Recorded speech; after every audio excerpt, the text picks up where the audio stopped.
For the drywall one, I've traced the outline of the laser. I've got the Milwaukee laser here, and I've put a screw in the middle of that to know, like that's the center, and I just put my laser and I line it up with the marks, and then I've set my laser at 7 inches. Basically, all these little plots around the house are because you have blind corners, and so you can't just set the laser in the center of the house, especially when you have drywall, and it get all the corners, because you have to measure all these areas to see where you need to set the pins. So what I've done is I've gone around the house where I feel like the laser gets the majority of the room, and I've set up these areas that are at the highest points of the house.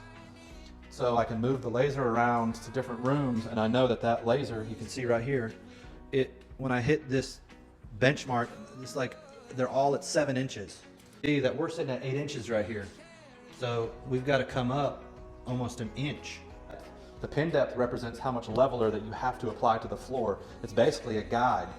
So we did another in-depth video about the plywood, but the plywood went down in the deepest areas, in the areas with the biggest drop.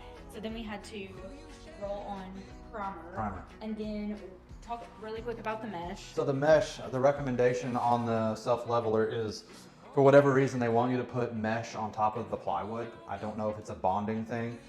So we try to add some of the mesh to the plywood and maybe some of the deeper areas. I guess it gives more bite to the concrete to adhere to the surface when you start getting real thick.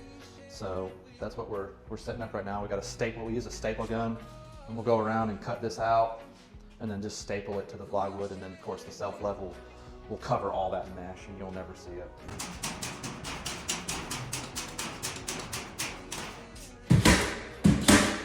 To install a piece of Scotch tape on the drill, and I try to get it as close as possible to that 7-inch mark. Boom, right there, we're at 7 inches.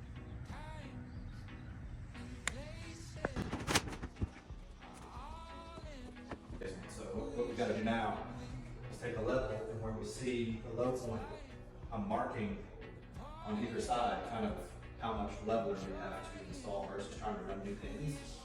So I'm taking the black Sharpie, and I'm taking the level, and I'm kind of going around, and where I see the light not go through the level anymore, that's where I'm putting the mark.